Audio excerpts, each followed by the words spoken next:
बोलो मारने आई उसको भी मां की गति। अब ताड़का का कल्याण करके आगे बढ़े, रात्रि भर विश्राम किया। विश्वामित्र जी ने कई विद्या कई शिक्षाएं दी, 6 दिन तक रुके। सुबाहु को मार दिया। मारीच को भगवान ने बिना फर का बाण मारकर दक्षिण में 100 योजन सागर के पार फेंक दिया। अब गुरुदेव ने कहा कि राम, जनक नगरी से पत्रिका आई है, पत्रिका आई है, क्योंकि उन्होंने सोचा कि कहीं राम जी ये ना कह दे कि हमारे पिताजी ने तो आपका यज्ञ सफल कराने के लिए भेजा था, आप तो अब गांव गांव शुरू हो गए। इसलिए विश्वामित्र जी ने तरीके से बात कही। बोले राम, एक यज्ञ तो आपने पूरा करवा दिया, अब एक यज्ञ और है। ये तो था धर्म यज्ञ और वो है धनुष यज्ञ। बोलो जय श्री राम। अब यज्ञ पूरा कराने के लिए निकले हो तो कम से कम 2-4 तो करो। ये तो था एक ब्रह्म ऋषि का यज्ञ, वो है राज ऋषि का यज्ञ। इसलिए रामायण में सीता जी के स्वयंवर, तो स्वयंवर की बात तो बहुत बाद में लिखी है। सीता स्वयंवर कब लिखा है? जब राम जी पुष्प वाटिका में सीता जी के दर्शन करके आ गए, तब सीता स्वयंवर लिखा। इससे पहले जितनी बार शब्द लिखा है तुलसीदास जी ने यही लिखा है, धनुष यज्ञ। और ये शब्द सुनते ही धनुष यज्ञ सुनी रघुकुल नाथा, हर्षि चले मुनिवर के साथ। धनुष यज्ञ सुनी रघुकुल नाथा, हर्षि चले मुनिवर के। धनुष यज्ञ आश्रम एक दीख मगमाई, खग मृग जीव जंतु कहना।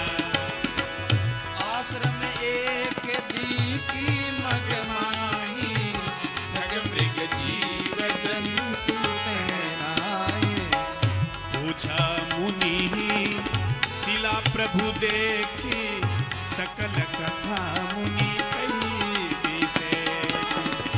पूछा मुनि शिला प्रभु देखी, सकल कथा मुनि का विशेष। सभी लोग जय सिया राम, जय जय जय सिया राम, जय सिया राम, जय जय सिया राम, जय सिया राम, जय जय सिया राम, जय सिया राम, जय जय सिया राम, जय सिया राम, जय जय सिया राम, जय सिया राम, जय जय सिया राम।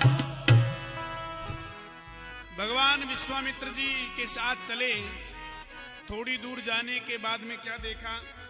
एक आश्रम सुनसान पड़ा है, कोई नहीं है, पक्षी भी कलरव नहीं कर रहे हैं, वृक्ष भी शांत खड़े हैं, बड़ी बड़ी वेदियां बनी हैं, लेकिन अब वहां कोई नहीं है।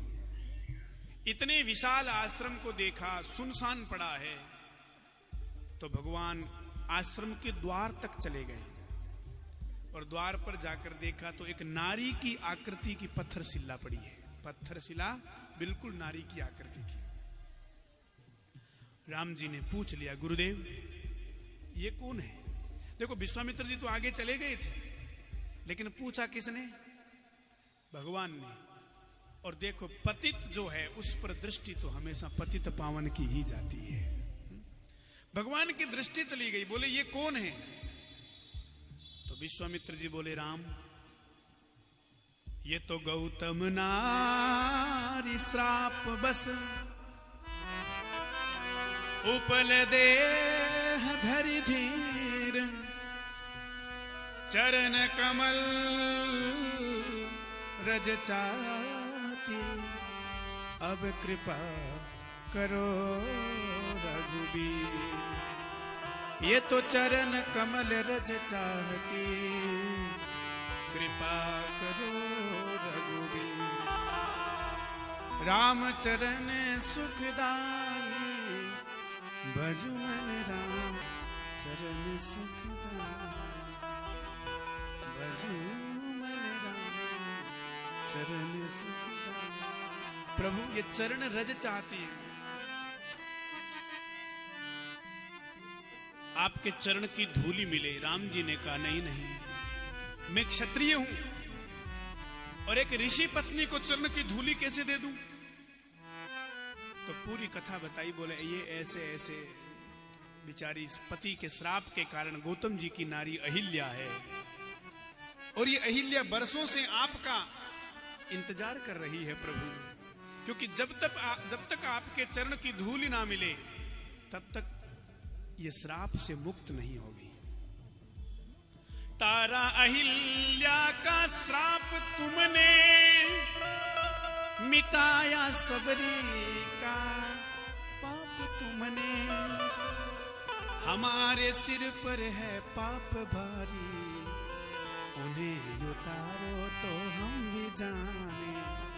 अरे सुना है तारे हैं तुमने लाखों, अब हमें भी तारो तो हम भी जाने। निशाचरों को संहारा तुमने, मिटाया पृथ्वी का भार तुमने, हमारे सिर पर कृपा बरसे तो अब मेहर तुम्हारी हम भी तो जाने। इसलिए है प्रभु सुना है तारे हैं तुमने लाखों, अब हमें भी तारो तो हम भी जाने। अहिल्या यही कह रही है कि हमें तारो। लेकिन राम जी जब चरण धूली देने लगे, लक्ष्मण जी ने कहा नहीं, बिल्कुल मत देना। लक्ष्मण जी से राम जी बोले क्यों? लक्ष्मण जी बोले प्रभु हमने आपकी भक्ति सुनी है 9 प्रकार की, नवधा भक्ति, श्रवण कीर्तन स्मरण पाद सेवन अर्चन वंदन दास्य भाव सख्य भाव आत्मनिवेदन समर्पण हो जाना, ये 9 भक्ति है। लेकिन 9 में से एक भी भक्ति किसी के पास हो तो भगवान की कृपा उसे प्राप्त होती है। लेकिन ये तो पत्थर की बनी पड़ी है, न कीर्तन किया, न कथा सुनी, न पूजा करी, न अर्चन किया, न बंधन किया, न दास बनी, न कुछ निवेदन किया। इसने कौन सी भक्ति करी आपकी जो आप इसका कल्याण कर रहे हैं, जो चरण धूली दे रहे हैं? लेकिन राम जी ने बहुत अच्छी कही। बोले लक्ष्मण मेरे भक्तों के साथ मेरा लेन देन चलता है, कभी भक्त मेरा भजन करते हैं तो कभी कभी मैं भी भक्तों का भजन करता हूं, मैं भी उन्हें याद करता हूं। ये लेन देन है। अच्छा, लेन देन की बात करें तो महाभारत की बात है। एक बार अर्धरात्रि को बैठे भगवान कृष्ण भजन कर रहे थे, आंखों में आंसू। अर्जुन ने पूछा गोविंद पूरी दुनिया आपका भजन करती है, आप किसको याद कर रहे हो? कन्हैया बोले कि ठीक इसी समय अपने शिविर में पितामह भीष्म मुझे याद कर रहे हैं, इसलिए जैसा भक्त मुझे भजता है तांस तथैव भजाम्य हम, मैं भी उसे वैसे भजता हूं, भक्त की याद करता हूं। अच्छा, महाभारत की बात एक और मुझे स्मरण आ गई, लेन देन की बात तो बड़ी अच्छी है वो। एक बार कन्हैया द्वारिका में अपने बाण को शिला पर घिस करके तीखा कर रहे थे, पेना। तो उसी समय उस बाण से गोविंद की अंगुली में चोट लग गई। चोट लगी सो खून बहने लगा।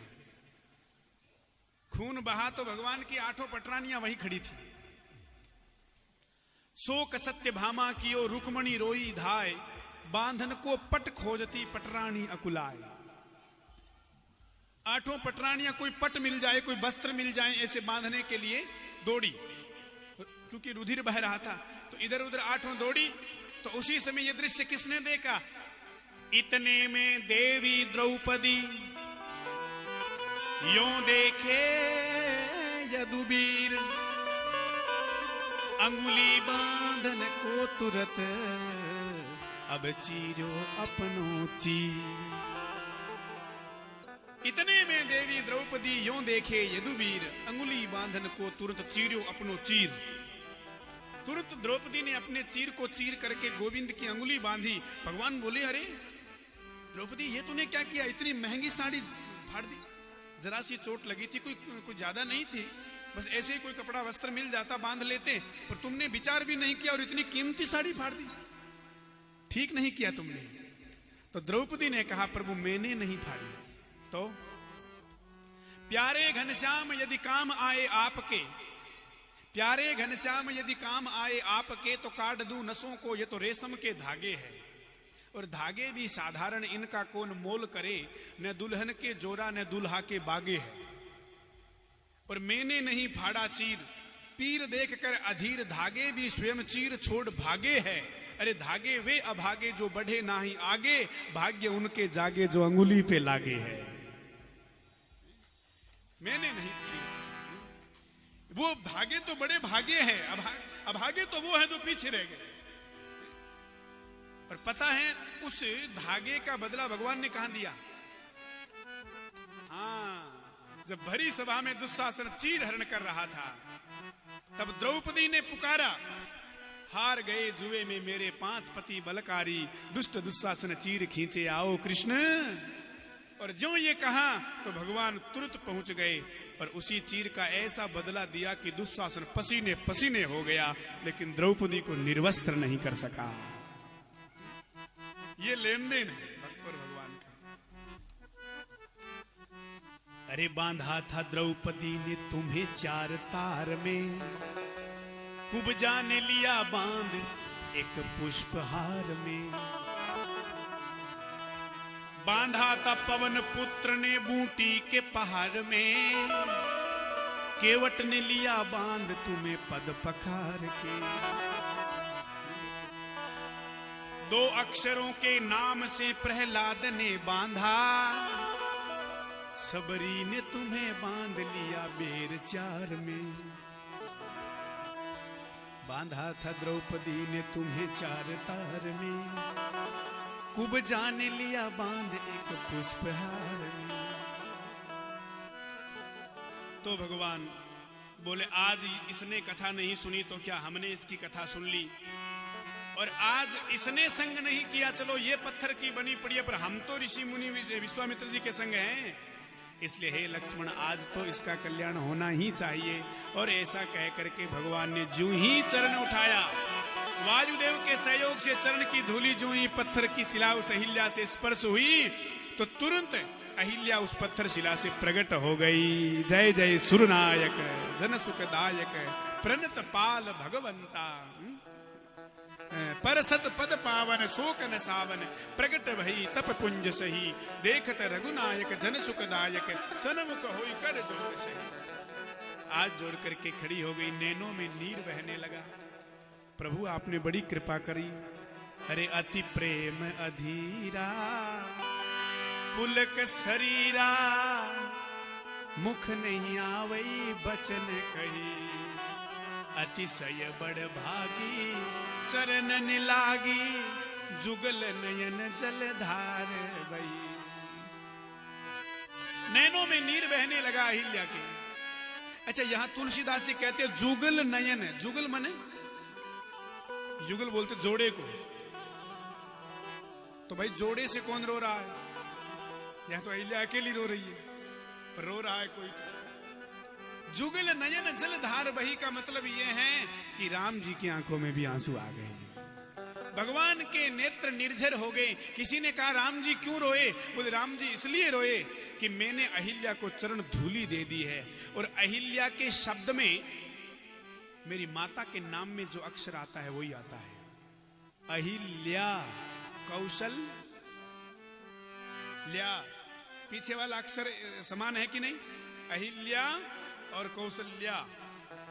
तो मेरी मां के नाम का अक्षर अहिल्या माता के नाम में आता है, और मैंने उसे चरण धूलि दे दी। और देखो, जहां अपनी मां के नाम का एक अक्षर भी आए, और वहां इतना ध्यान रखा जाए, ऐसे आदर्श भगवान श्री राम हैं। मां के नाम के अक्षर का भी इतना ध्यान रखना। रोने लग गए राम जी कि मैंने मातृत्व का अपमान कर दिया। और अहिल्या जी ने कहा कि मेरे पतिदेव ने श्राप किया तो ठीक किया, क्योंकि आज यदि श्राप न मिलता तो आपके दर्शन कैसे होते हैं। मुनि श्राप जो दीना अति भल कीना, परम अनुग्रह में माना। देखो, भगवान राम को आप किसी रूप में देख लो, एक आदर्श पति, एक श्रेष्ठ राजा, एक स्नेह करने वाला भाई, एक आज्ञा पालक पुत्र, जो जिस एंगल से आप देखना चाहो राम को देख सकते हो। राम के अंदर धर्म के संपूर्ण लक्षण दिखाई देंगे आपको। जैसा धर्म होना चाहिए वो संपूर्ण लक्षण राम में दिखेंगे।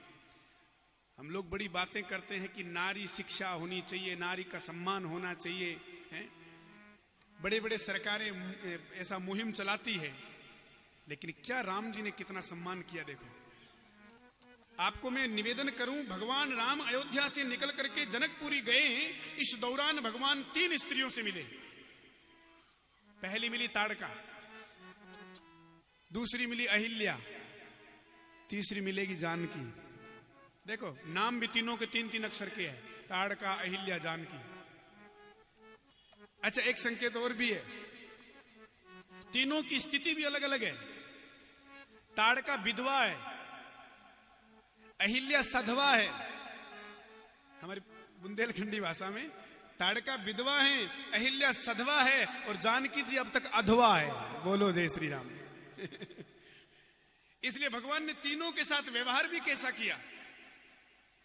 ताड़का का किया भगवान ने उद्धार, अहिल्या का किया सत्कार, और जानकी का करेंगे श्रृंगार। बोलो जय श्री राम। एक का सत्कार, एक का उद्धार, एक का श्रृंगार। तो भगवान राम गति प्रदान करके अहिल्या जी को और वहां से आगे चलते हैं। लेकिन गोस्वामी जी महाराज उसी समय कहते हैं, अस प्रभु दीन बंधु हरि कारण रहित दयाल, अरे तुलसीदास सठता ही भजू अब छाड़ी कपट जंजाल। गोस्वामी जी का मन द्रवित हो गया। बोले जो पत्थर की बनी पड़ी थी बरसों से, भगवान ने उसे भी पवित्र कर दिया। और अहिल्या को पवित्र होने के लिए अयोध्या, मथुरा, काशी, वृंदावन जाना नहीं पड़ा, तो अयोध्यावासी खुद चलकर उनके पास आ गया। जब भगवान इतने कृपालु है कि जो पत्थर के पास भी चलकर गए और पवित्र कर दिया, तो बताओ भाव से भजन करने वाले की कल्याण में क्या संशय रह सकता है। जब रघुनाथ जी का नाम लिखने से पत्थर तिर करके सेतु बन गया, जिनके नाम से पत्थर तिरते हैं, तो क्या मनुष्य कभी डूब सकता है। इसलिए हम मतिमंद है वो लोग जो ऐसे भगवान के नाम को छोड़ रहे हैं, जिनके प्रताप से पत्थर तिर गए और हम लोग छोड़ रहे हैं। सूर अनेक फिरे कन मांगत पै पद सूर सा स्वाद कहां। देखो किसी ने राम जी से कहा कि पत्थर की पड़ी थी, आपको उद्धार करने की कहां जरूरत थी। राम जी बोले मेरे ऊपर ऋण है। बोले क्या? बोले भक्त प्रहलाद ने जब उसके पिताजी ने डांट लगाई, खड़ग लेकर के कहा कहां है तेरा भगवान, क्या इस खंबे में भी है? तो प्रहलाद जी ने क्या कहा? हां इस खंबे में भी है। तो जहां भक्त की हां भगवान वहां, तो खंबे पर प्रहार किया तो उसी में से भगवान प्रकट हो गए। तो भगवान बोले कि मेरे भक्त की महिमा देखो, जिसने एक पत्थर के खंबे से मुझे प्रकट कर दिया, मैं कैसा भगवान जो एक पत्थर में से भक्त पैदा नहीं कर सकता। इसलिए मेरा भी कर्तव्य बनता है। तो अहिल्या को प्रकट कर दिया। सूर अनेक फिरे कन मांगत पै पद सूर सा स्वाद कहां। अरे पुनि ताल मजीरा बजाती फिरे पर मीरा मतवारी सी चाह कहां। सिया राम कथा तो कितनों ने लिखी पर तुलसी जैसी मर्याद कहां। नरसिंह तो बसे प्रतिखंबन में पर काढ़न को प्रहलाद कहां। नरसिंह भगवान तो आज भी प्रत्येक खंबे में है, पर निकालने के लिए प्रहलाद नहीं, तो निकले कैसे।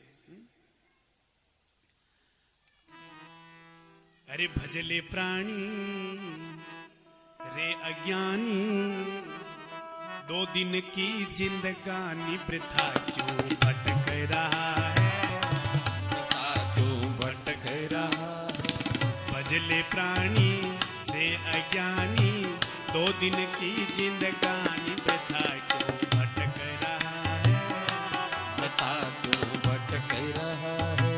झूठी काया झूठी माया चक्कर में क्यों आया, जगत में लटक रहा है, जगत में लटक रहा है। हरि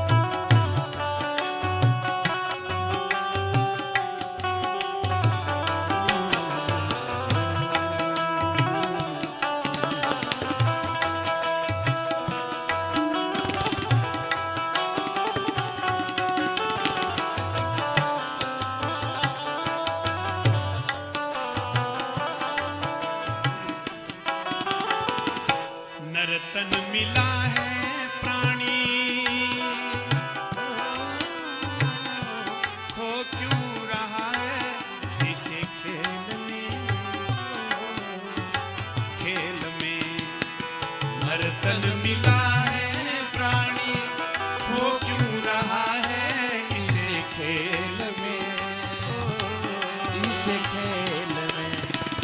ये कंचन सिकाया तेरी उलझी है बीसियों की बेल में,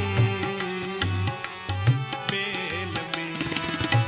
कंचन सिकाया तेरी उलझी है बीसियों की बेल में, ओ बेल में। सुत अरुदारा बेभव सारा, सुत अरुदारा बेभव सारा, कुछ भी नहीं तुम्हारा व्यर्थ सिर पटक रहा है, व्यर्थ सिर पटक रहा है।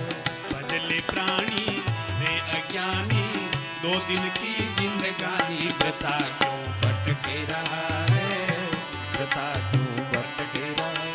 हरि बोल।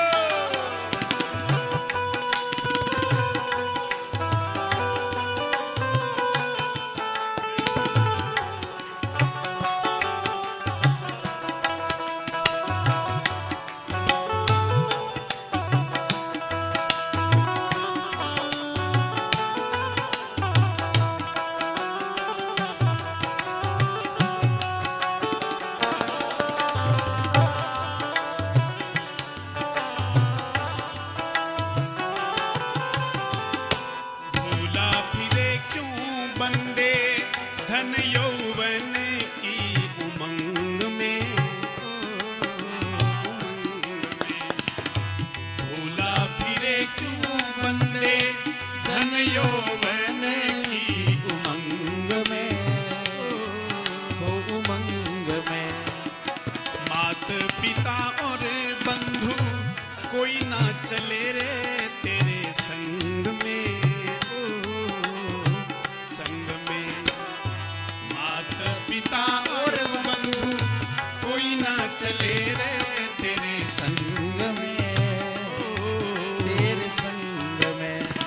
मैं और मेरा तू और तेरा, मैं और मेरा तू और तेरा, है माया का फेरा इसी में अटक रहा है, इसी में अटक रहा है।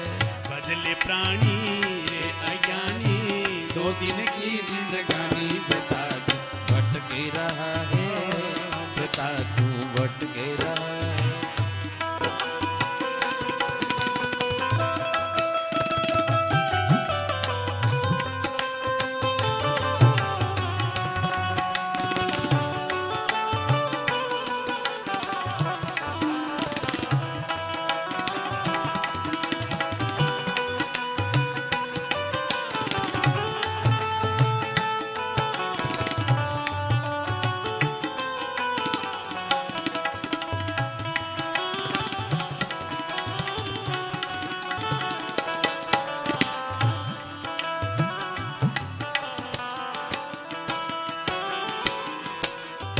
चंचल गुमानी मने,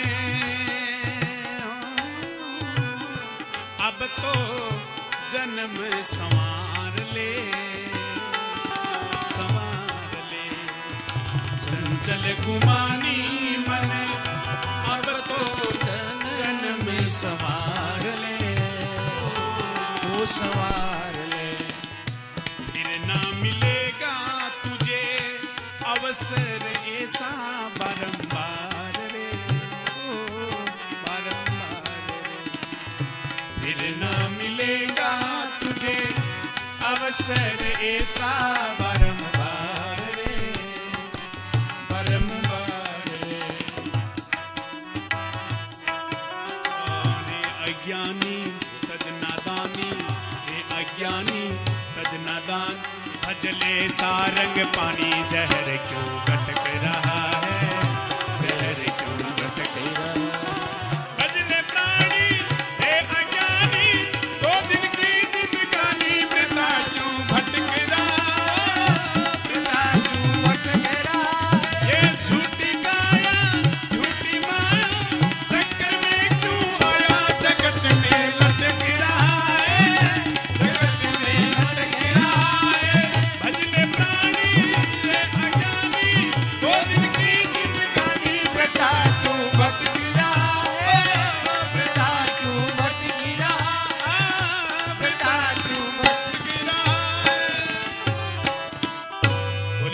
वत्सल भगवान की जय। अहिल्या का उद्धार करने के बाद भगवान का एक नाम रख दिया विश्वामित्र जी ने, पतित पावन। राम जी के कई नाम हैं। रघुवंश में जन्म लिया इसलिए भगवान का नाम है रघुपति। मां कौशल्या प्यार से कहती है राघव। अयोध्यावासी कहते हैं राम जी को राजा राम। आज विश्वामित्र जी ने रख दिया पतित पावन। तो रघुपति, राघव, राजा राम, विश्वामित्र जी ने बना दिया पतित पावन। अब आज तो नहीं, कल हो जाएंगे सीताराम। बोलो जय श्री राम। अहिल्या के उद्धार के बाद भगवान गंगा स्नान करते हैं। गंगा अवतरण की पूरी कथा विश्वामित्र जी बताते हैं। देखो, राम जी जब जब चले तब तब हर्षित होकर के चले हैं, हर्षित होकर के चले हैं। लेकिन पहली बार रामायण में ऐसा लिखा है कि अहिल्या का उद्धार जब भगवान ने किया तो सीधा ही लिखा है चले राम लक्ष्मण मुनि संगा। देखो, जहां घर से चले तो वहां लिखा है पुरुष सिंह दो वीर हर्षि चले मुनि भय हरन। तो हर्षि शब्द आ गया। अच्छा, विश्वामित्र जी अपने आश्रम से लेकर जनकपुरी चले तब भी क्या शब्द लिखा है? धनुष यज्ञ सुनि रघुकुल नाथा हर्षि चले मुनिवर के साथा। तो हर्षि शब्द आ गया। जब जब चले तब तब हर्षि चले। लेकिन यहां पहली बार भगवान सीधे ही चले, चले राम लक्ष्मण मुनि संगा गए जहां जग पावनी गंगा। गंगा किनारे क्यों गए? क्योंकि भगवान ये कहना चाहते हैं कि चाहे भले ही मैंने श्राप के कारण अहिल्या को चरण धूलि दी हो, लेकिन फिर भी मैंने चरण तो लगाया ही है, इसलिए मुझे पहले गंगा स्नान करना चाहिए। मानो भगवान भी हमें ये संकेत कर रहे हैं कि कोई भी पाप हो जाए तो तीर्थ में जाकर के प्रायश्चित करना चाहिए। अच्छा, ज्यों ही भगवान ने गंगा स्नान किया तो तुलसीदास जी ने फिर लिख दिया क्या? बोले हर्षि चले मुनि वृंद सहाया और बेगी विदेह नगर नियर आया। हर्षि चले मुनि वृंद सहाया, फिर हर्षि शब्द आ गया। इसलिए जब जब चले भगवान हर्षित होकर के चले और सीधे जनक नगरी में पहुंचते हैं। राजा जनक बहुत सुंदर सत्कार करते हैं और सुंदर भवन में श्रीनिवास में ठहराते हैं। विश्वामित्र जी को पूछते हैं ये बालक कौन है? तो विश्वामित्र जी महाराज पूरी बात बताते हैं कि ये दशरथ जी के बेटा है, मेरा यज्ञ सफल करने के लिए आए हैं। तो जनक जी को लगा कि ये बालक, इन्होंने आपका यज्ञ सफल कर दिया। मानो विश्वामित्र जी ने इशारा किया, बोले मेरा ही नहीं तुम्हारा भी कर देंगे। बोलो जय श्री राम। देख लेना, तेरे घर भी धनुष तो यही तोड़ेंगे। तो फिर उनको रुकाया और ठहराया और दोनों राम लखन भाई श्रीनिवास सुंदर सदन शोभा बरनी न जाए, वहां पर रुक गए। फिर विश्राम करने लगे। तब तक लक्ष्मण जी के बारे में राम जी ने कहा कि प्रभु, लक्ष्मण जो है वो नगर देखना चाहता है, नगर देखना चाहता है। तो विश्वामित्र जी बोले देखना चाहता है तो तुम क्यों कह रहे हो? ये खुद नहीं कह सकता। तो बोले आप कहो तो मैं दिखाऊं, मैं साथ में ले चलूं, तो नगर दिखा करके ले आऊं। तो विश्वामित्र जी बोले तुम पहले आए हो जनक नगरी? पहले कभी आए हो? राम जी बोले पहले आए तो नहीं है। बोले जब तुम पहले खुद ही नहीं आए हो तो इन्हें क्या दिखाओगे? इन्हें क्या दिखाओगे? तो श्री राम जी ने कहा नहीं नहीं, दिखाएंगे तो जनक जी के ही सेवक है, लेकिन मैं साथ में रहूंगा तो नगर दिखा करके तुरंत ले आऊंगा। क्योंकि नहीं तो लक्ष्मण बच्चा है, कब तक देखता रहे, कब तक सेवक दिखाते रहे, इसलिए मैं साथ में जाऊंगा। तो राम जी